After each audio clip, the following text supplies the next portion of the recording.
alingata karauna darul tarbiya ummul qura alingata karauna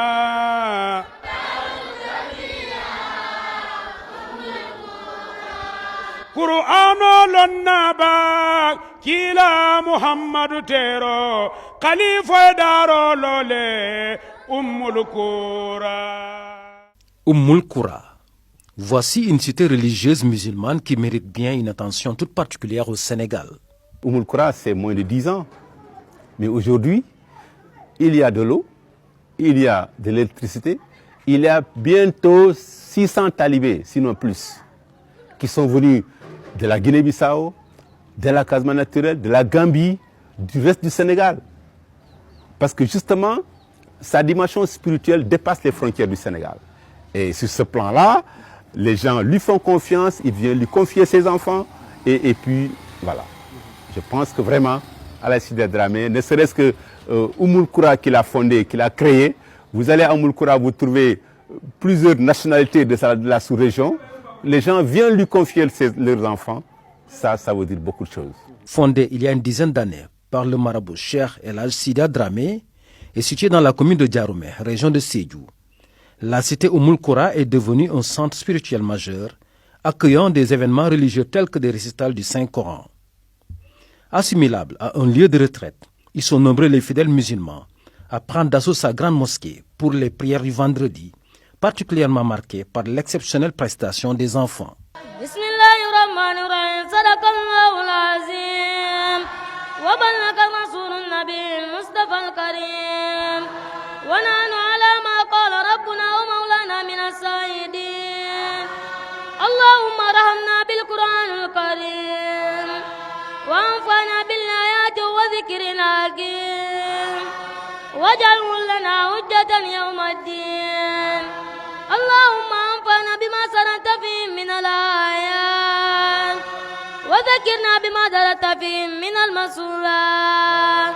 وكفل بتلاوته عنا سيئات إنك مجيب الدعوات إنك مجيب الدعوات اللهم تقبل منا ختم القرآن وتجاوز عنا ما كان في تلاوته من سهو أو نسيان أو تأليف أو تقديم أو تأخير أو زيادة أو نقصان أو تأويل على غير ما أنزلته أو تأجيل عند تلاوته أو كسل أو زيك اللسان أو وقوف بغير وقوف أو إدغام بغير المدغم أو إزار بغير بيان فاكتب منا على التمام والكمال والمؤذل من كل نام وارزقنا بدل من قرأ مؤجلا قوم الآدان والقلب واللسان وابلنا بالخير والسعادة والبسارة والأمان ولا تحمل لنا بالسر والدلالة والطغيان والنبينا قبل المنايا منا ومن قبلة والكسلان ومنا من عذاب قبر من سؤال منكر ونكير ومن أكر الديدان وبلجونا يوم البعث وأجر رقابنا من النيران ويمل كتابنا وانصر صابنا وسكل ميداننا بلا سنام وثبت أقدامنا على الصراط واسكننا وسط الجنان وارزقنا جوار سيدنا محمد عليه الصلاة والسلام وأكرمنا بالقائق يا ديان وأكرمنا بالقائق يا ديان اللهم اجعل القرآن عظيم ربي قلوبنا وجلاء آذالنا وذهبك مؤمنا وقائدنا وسائقنا إلى جنة النعيم اللهم اجعل أنيسنا في الوصال ومصاحبنا في الودام ومصباحنا في الظلمات ودليلنا في الحيران ومنقذنا في الفتنة وازلنا به من الذك والهواء وقيد الأعداء يا رحمن يا رحيم اللهم اكتم بسالة أجالنا واكم بسعادة أعمالنا وكرم بها في قلوبنا وصالنا واجعل إلى رحمتك مسيرنا ومالنا واذكر سجال عفوك على ذنوبنا ومن علينا بستر عيوبنا اللهم اجعلتك وكذاتنا وتكتبت ذكرنا واعتقادنا ومن الجوع والخوف بلادنا وسائر بلاد المسلمين يا رب العالمين ومن الجوع والخوف بلادنا وسائر بلاد السنغال يا رب العالمين ومن الجوع والخوف بلادنا وسائر بلاد الجنة بساو يا رب العالمين ومن الجوع والخوف بلادنا وسائر بلاد الغامبيا يا رب العالمين ومن الجوع والخوف بلادنا وسائر بلاد القرى يا رب العالمين اللهم بلغ صواب ما قرانا ونور ما تلونا بنور سيدنا ونبينا محمد عليه الصلاة والسلام إن الله لا يخلف الميعاد سبحان ربك رب العزة عما يصفون والسلام في الدنيا والسلام في الآخرة والسلام على المرسلين والحمد لله رب العالمين.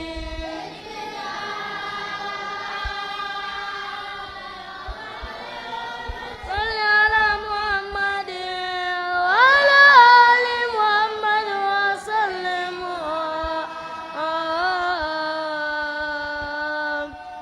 على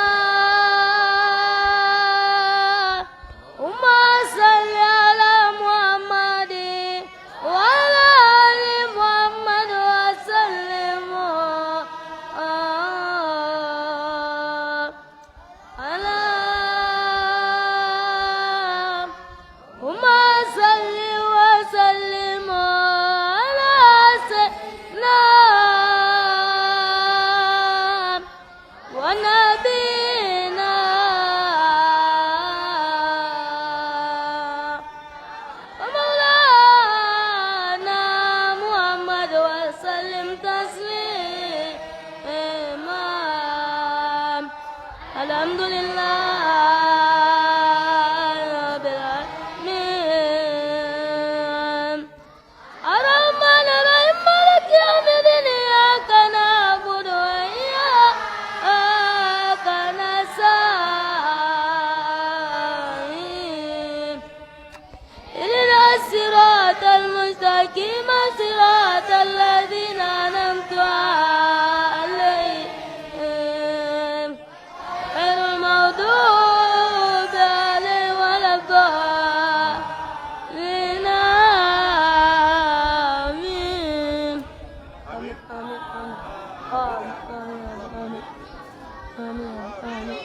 آمين آمين آمين آمين آمين آمين آمين يا رب آمين آمين يا رب آمين آمين آمين. Ils sont plusieurs centaines, les âmes innocentes, à être intégrées dans cette cité religieuse où ils n'ont d'activité que l'apprentissage du Saint-Coran et la prière. Voilà un endroit où la foi en Dieu est quotidiennement inculquée chez les enfants par El Hadj Cheikh Sidia Dramé, guide spirituel très soucieux de la qualité de vie de ses disciples. Umul Qura ala la kolom skonte bedul Dakar la ligi na korda biji ni silo ya to lan tella Dakar sate ko bari dunia diyata dame ka kuntu jele dunia a diyata bake dame ka kuntu jele parce que adamadimu na baluo ay fonko le soto cercle le soto rond le soto biye bo nyin do kono sa may ta jang sinne ta je sinne ko ta nyaato ni nyanta nyor la nyaato ma son tawaje fo di non yetara ni ron kono jang ni dum daje ka fo le paabi de batarde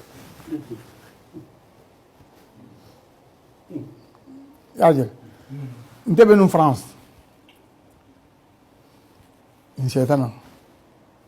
tata Arabie Saoudite sanji woro si nyatan anyun kono to ngol ke Makka bari ngaje ko nga dun ministre nyim banko kanja Casamance jang alfa la kuluro kunu nimman fanka ani dinnunu bondi tay sama abede salale radna be min kunna activité mbiya be kunna nga be arité nara jang nani wuro sepu bari nga préparer junale ngaaje junale fana mbakan ya mera fonda ken wala bari nga to alabul bari ngani o ngani ni tele asto na betiata diat ale ku kenno mi yalon ko molla hajjaro bije sama alabe makoyla aka kole ale tumodo ni sije kunnangol ni sana kunnangol ke mara aka kole ale tumodo mais alabe makoyo kan kuyuroɓe keri alfon yajere dinnon min ɓe duwaron karanna aliyaje dinnon min ɓe suuko kela salindiro fan ɗo ye dinnolel kake par ce que pour ye dali janni ñaɓe fanla ɓay ñimmu tuturolom natata fa barakata sama ñakata bi mo keme kemollem o mo keme kemol fa min kulula sama mo jalle mori ñina mu ɗo kodi ala ko kiilale ko sallallahu taala alayhi wa sallam akaye ko mooli jeerindi innaka la ala kulikil azim ako kiila te daji ko a beteyata a ñiñata bar sayi fasta bushiru o yubshiruna sayi mooli jeerindi ban ni ko moniye mol jerndi akay mol ba jerale fasta bushiru o yubushiruna wala nite fenje o jero ay tandi molle fanal yaje wala yendum kana jang parce que ja to yandi molle do ko kenon kunu na bankol kebe bari ni alfa alfa kafta Dakar ngaji kama nyami ngaji fana wulintul fasa nyadil parce que kafo mi ba fa union de ulama du mandin union de ulama du mandin birim balo la na la professeur Ahmed Sedi mbenu faculté des sciences ni tolele nyin kafo lon oto monte ngeta kafo mi serem kabir na to lolum alquran karam conférence e ko yesa ite boy fay ita yela kafo do Ahmed Sedi la tola union de ulama du mandin gay ko niyawo fandu do ba mi rafu man nga ko dama ko ni hani c'est l'empire des mandins parce que birim ballo ndawlo malion ben kono le kambian ko ben kono ine bisa ngol ben kono fo tamba banko mo ni bele si dawlo nga kata nga londi ntam mitanya to ni ya do man fo bi nga kuje ma ka kono otu mo ganna ngatale ngana nim fo fe na nga be dum pour kuluro fond Dakar ko ñina ñi Souleymane Bodo Diaby min fo sa ci wata parce que tout mon tori ya aliaje Dakar tout mo ni ko man Casamance ke sande ke ñun tantan le nana ni ko ral bari ko fo ñi yebo fana ngam kuusto jammi yala ngo saman na dun su maman no dino la karola mais bi alhamdulillah rabbil alamin. En plus de la couverture maladie universelle dont il a fait bénéficier un nombre important de ses disciples, ces derniers ignorent totalement le phénomène de la mendicité grâce à la position tranchée de ce marabout qui récuse une telle pratique que certains tentent de coller à une éducation islamique.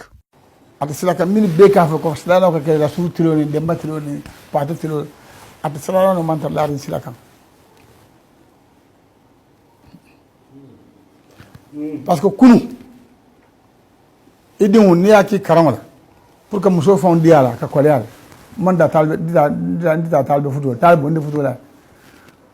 nin na la fan ka tan nyokal bon nin fon ko le ko sero barsa mol ke bin se don ka wolso mun be mol wol be mbul se bi da ibita mo sala dan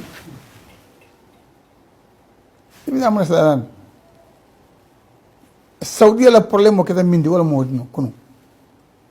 hi la fon min ke tebul mais mi amne ka talbi bi molle ka tebul terbul moro nyanta dibe ke lafta kala moro dibe ala tentula ibe ala te bala faka fako mida sala pour kan talbo balunda wala kam to nyata den man so ala yalo o bi jere dum talbo ka tale kala mais mi safeta je ay kema afidala wili kilon fonale mo wili kilnare ay mo wili kil ngama na sile bari mo buka mo balundi nimi ya mira ko tere kam mo balundi hani mano ada mo la balobe alle bulu nga fo jame on tole ngo mansa talla kabira e sound da banko da fon be da to malami na ye bandi ay malaika nan da malaika nan londi jibril mikael asrafil ajrail communication olbe jibril bulu mais mikael adam dol min be ka balu fofe nak balu alla da fon be ala balu be mikael le bulu ni man lawal ni tala ton ni akuntu be baba tala tumbo tala be lunguri e ka do mo badum ma ka di ala kam mole tan mod karfe mo bala balu bata ala fono o mol siata nyawnya min nyanda balu di ala de mom balu na ke sambale bar mara be dunya ko tasi wala ba ko ni eta ala batu nde buga hal ñu le balu mi ran ka dal sir de lu do fa han sefa dal ci mo na buga la bar so na fono be ke do ala mol ben kil ibende mal ala mol bi jelo fa bo dam malakuna ni fono ke do wo mol fa do be kilale ko me mombe ko sar ñoo mi ñami abol ñama ten na ma bare la balu mbuka miral fa mbe jammal to mala mi na tembul ni jama on fa bi ba commencer sefa keno fa tembul 1000 francs atembul nga mal do nga ngo ala bo mbol lola ala tamati ala ba do la banta ma ko dal ni mo nara ngaki abula wala nene o fani abe sira ko ni sidia ko ni kanyi mi nje do ko mbela ko ni ndebuka muka felanda kama ni mo nara ngaki ji bana bol nyam sembo be umul kura Allah Allah mari mansaba ala sembo be umul kura Allah ni labita konko e boyla nanya umul kura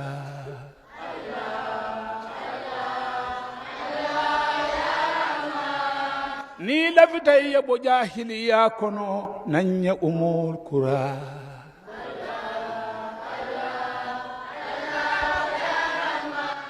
ninki nanko anamota dami ko je ye umul kura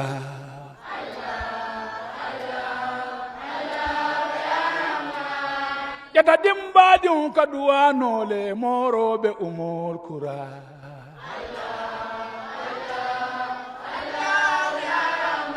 duala diun kadua nole moro be umul kura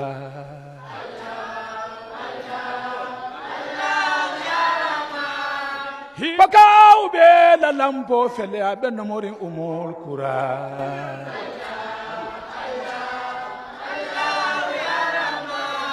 Senegal mu me be le sonta e kay umul kura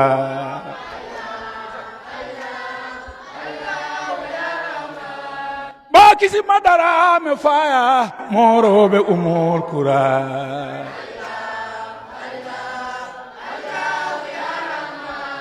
Sani silolo tamale mitala umul kura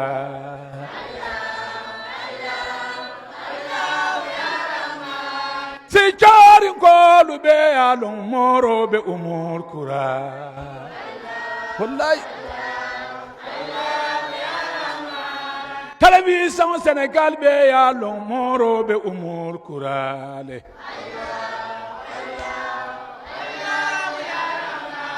Duaja bi waliyo fele no mori moro be umul kura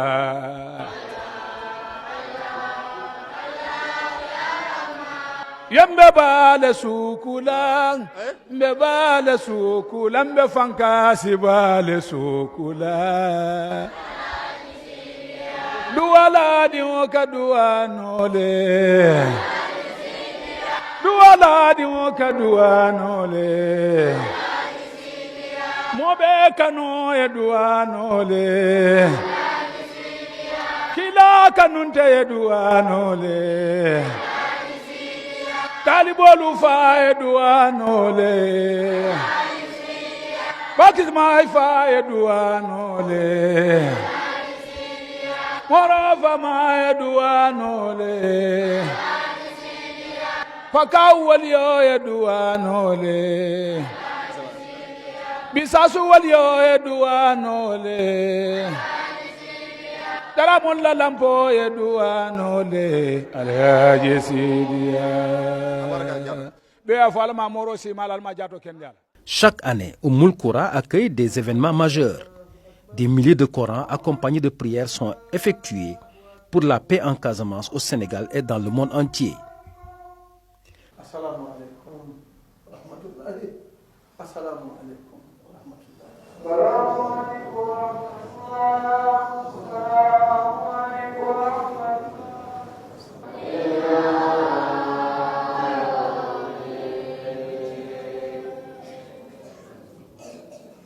ما بين أيديهم وما خلفهم ولا يأتون بشيء من علمه إلا بما شاء وسع كرسيه السماوات والأرض ولا يؤوده حفظهما وهو على العلي سبحان ربك رب العزة عما يصفون والسلام على المرسلين والحمد لله رب العالمين.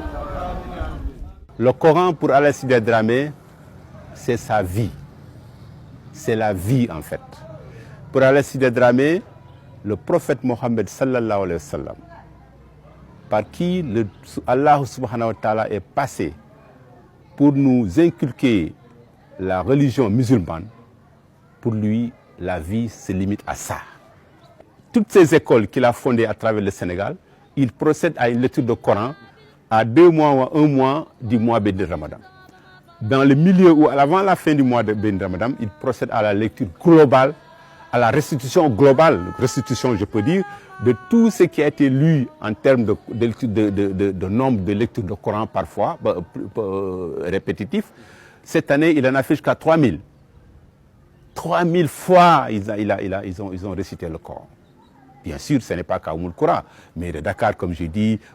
à N'Djamena ici, partout où il y a ces talibés. Et ils viennent tous se rencontrer à Oumoul Koura pour faire la lecture du Coran. 4000, on m'a dit. 4000. Donc ça, le Sénégal peut en puiser jusqu'à donner au reste du monde. Par conséquent, je pense qu'il le fait pour le Sénégal. Tout ce que l'on fait en bien pour le Sénégal, on le fait d'abord pour le président de la République, Bassirou Diomaye Faye, qui est le premier magistrat du Sénégal. On le fait pour le premier ministre Ousmane Sonko, qui est le chef du gouvernement, le patron de l'administration sénégalaise, pour que tout simplement ce Sénégal dont nous avons hérité puisse encore aller de l'avant, Inch'Allah. En plus du volet islamique, le fondateur de la cité religieuse de Oumoul Koura ne cesse en toutes circonstances d'encourager les jeunes à rester dans leur pays et valoriser les ressources locales, notamment à travers l'agriculture. Mais comment évoquer le centre spirituel Oumoul Koura sans parler de son fondateur El Sidia Dramé lui-même? El Sidia Dramé, c'est un monument, c'est un baobab. C'est un combattant, c'est un homme de valeur, c'est un éducateur, c'est un agent de développement tout court, un agriculteur, un éducateur, je l'ai dit, mais un homme généreux. Un homme pieux qui n'a de leitmotiv que le Coran. Sa spécificité, c'est comme je l'ai dit tout au début, c'est un homme de valeur. Les hommes de valeur, ce sont ces gens-là qui peuvent aller avec tout le monde, à la seule condition que tu sois non violent, que tu sois généreux, que tu sois croyant. Voilà, sa générosité, son background intellectuel a fait que tout le monde, à la limite, lui confie leur destin. Les gens lui confient leur destin. Et ce n'est pas que les talibés, même certains chefs religieux de la Casamance, du Sénégal, qui sont du Mandingue, vraiment pensent qu'El Sidia effectivement est un véritable meneur d'hommes. Meneur d'hommes, ça veut dire que c'est quelqu'un qui à chaque fois dilate sa poitrine, qui à chaque fois partage ce qu'il a. Et pour El Sidia Dramé, la seule raison qu'il vaille sur terre, ici en tant que musulman, c'est le Coran. C'est une erreur gigantesque. C'est une erreur monumentale que de penser que les érudits sont finis en Casamance. C'est une erreur monumentale. À la limite, ça c'est blasphématoire que de penser que les érudits sont finis en Casamance. Non, je ne crois pas. On ne peut pas avoir quelqu'un comme Alassane Dramé pour penser que les érudits sont finis en Casamance. Khalif général de Ndiama Pakao et président de l'Association nationale des oulémas mandingues du Sénégal, El Hadj Sidia Dramé joue un rôle clé dans la promotion de la stabilité sociale. Son influence dépasse le cadre religieux, car il est aussi un acteur social soucieux des difficultés rencontrées par les fidèles musulmans. Son engagement pour la cohésion sociale et l'éducation religieuse fait de lui une figure incontournable en Casamance et dans la sous-région, ce qui justifie son choix comme ambassadeur de la paix universelle. C'est un grand négociateur. Moi, à huis clos, je lui dis, vous êtes le Ban Ki-moon de la Casamance. Vous êtes le Ban Ki-moon de la religion musulmane, ici au Sénégal, en Casamance particulièrement. Parce que tous convergent chez lui et tous se retrouvent en lui. Que tu sois musulman ou chrétien, que tu sois, voilà, un grand intellectuel islamique, un grand intellectuel moderne des temps modernes, je veux dire des Français, Allemands, machin, tout le monde se retrouve en Al-Sidia. Quelle que soit ta distinction, quelle que soit ta valeur, quelle que soit ta dimension intellectuelle, quand tu viens chez Al-Sidia Dramé, tu lis sur le chapeau. Une posture renforcée par une distinction que l'autorité administrative locale n'a pas manqué de décerner au guide spirituel en guise de reconnaissance de l'État du Sénégal. Dramé, président national des oulémas mandingues Ndiama Oumoul Koura, pour son engagement et son dévouement au service des populations de l'arrondissement de Diaroumé. Akowolo munti tubabol ko yenying diplôme le diala ka yitandi dunia la ko ba El Hadj Sidia Dramé président national mandinkol la ulema molon dina bungol beto atela présenté aben Ndiama Oumoul Koura jang pour à la engagement wolon à la fandio ka la fanko na la doko na ka fon sembo na fon londo bedi ka di molla pour mum satina ye kekun dunia kon wala muy sakona ka mol betiandi wala ne yendi ala ka itandi molla ko mansale nyindi ala ko kayra tamala long modala lalo wa faqir wa sudadi ama zarama yudli law bidawadudi law bayni linabi muhammad kaira kaira dadallahu kaira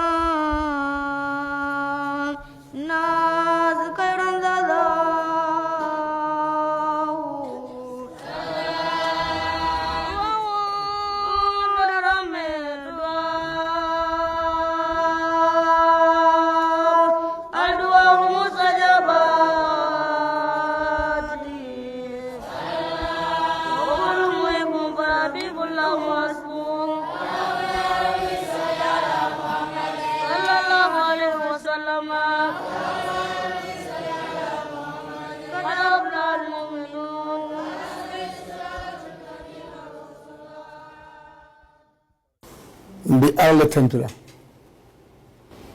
ka sarara kilama sallallahu alayhi wa sallam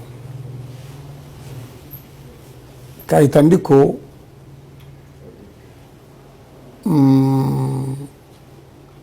ni ñanta kela ala kawlake ni ye kuke kunu ala ke jole ni be alla joro lel kono parce que banko min bakante Sénégal na kuke nu janne kunu dula jama fanato ulun nana mañina ngafale 1994 nteni Abdou Diouf la don asiata 1994 an reçoit audience wala la bureau ni mo fula fo saba bari birim be fundi la ko ni Sidia sita akonye mansa ye symbole soto mansa ka symbole utiliser bari demaro nga woje demaro ka tara population le bulu mo kendo min le bango kan wolle kam bako no ni dimbaje ya diben ko ni dawo da ni fitno ya do mandi madro alim ma ko ali diben al kanam batu o lu anim bi do do ko la ni do mi abdou fi adi ni bide badira lumine woto mo général Doudou Diop wolbe num palais gouverneur de palais général Doudou Diop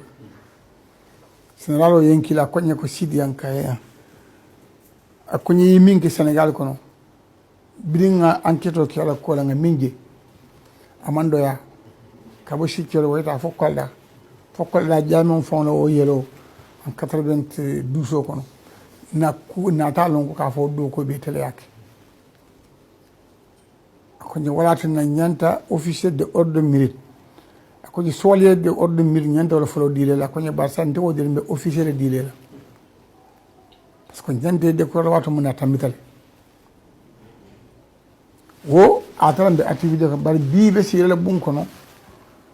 mansa ye kili sous préfet yen kili akko mbaytande la yeddo ko min ka betatale yi kayto sedia kayto sika yadinna o mo altandolde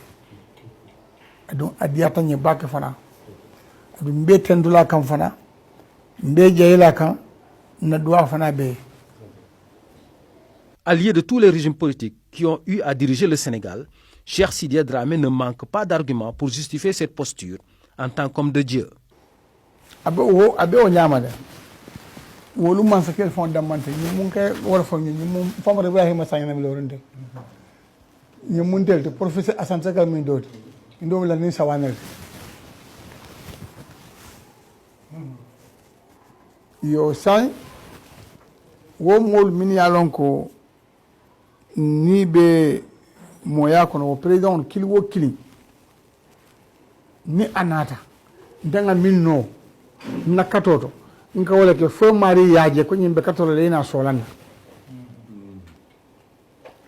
parce que ala penso mi sawde da banko da fon bedala ani motala bi ta kilnum annabi lay Musa kabila nin firawna dañu bila koleata ala ko Musa ka ko fasbiru wasta'inu billah li anna arlullah yurisiha man yasa mi ibadihi wal aqibatu lil muttaqin ako Musa re ko ali sabar ali de mara yinde alabulu ndela nyim banko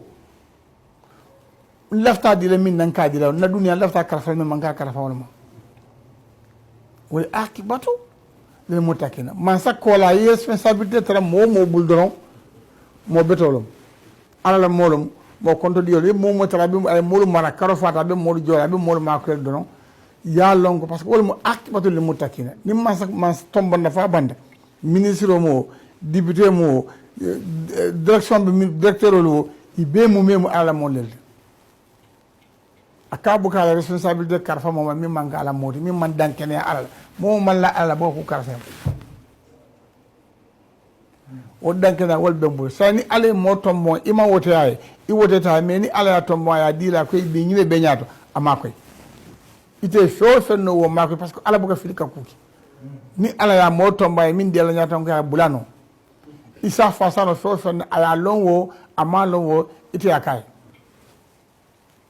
Le rêve de ce khalife général de Ndiama Pakao est de voir la jeunesse de son pays croire en elle-même en refusant des aventures périlleuses telles que la migration irrégulière, mais surtout la réussite des plus hautes autorités dans leur mission à la tête du Sénégal. Min fola ala ko fasbiru inna Allah ma sabirin adi sabar ndi ala ni sabar la ko ni sabar dafana wala takuni fi liki ikana solution mo kana de kon e min kenna indi min hani akoy sabari sabaro kola afrique on nyantal ne ma fo sénégal de mais afrique be nyantal na ko lami benka nyanta bolankan date bono lan kan ni manda do ko manda sénégal ni be ko bajam ba fo la wolo mi be ko bajay kata europe ikata mingi ni europe yaatu janne adu ikata mingi ni europe ikamin do ko min kije pour ye balu ye do ko kije pour ye fench de yakine la mole ni yakela imbango kay bitala ibe kanala do afrique nyanta jibele ko ngono ko ginat na jam malaiko tina kam mako en fon lebe en fam mako la pour ngabo problème ko no idino kay tami begaten tout do bije ni wota da fata ka kumbole fa nyaay wule kyor hakela ko lami akatray muna ne de sile bango kan sai mbasa kunda sim molu mako no nyami parce que nga jiki ye min commencer nga min jeto ibe do ko kata nyami nga mira banko be kanal nga jiki ko banko be kanal parce que do ko kata nyami seno mi ya wilni ibe jambando dila ibe trol dila ibe molu mako la nga mira kanobe kala inshallah taala na duwa wala be ka duwe fo ibe min kato mi bakan fo ala sa bulandi kayra kon. El Sidia Dramé vient ainsi de démontrer par les actes qu'il pose et qu'il continue de poser dans sa communauté, son pays et dans la sous-région que la foi en Dieu et son prophète Mohammed, paix et salut sur lui, reste le seul gage d'un rayonnement de la paix, de l'islam et de la cohésion sociale pour le meilleur des mondes possibles. Qur'ano lonnaba kila Muhammadu tero khalifa daro lole ummul qura alingata karona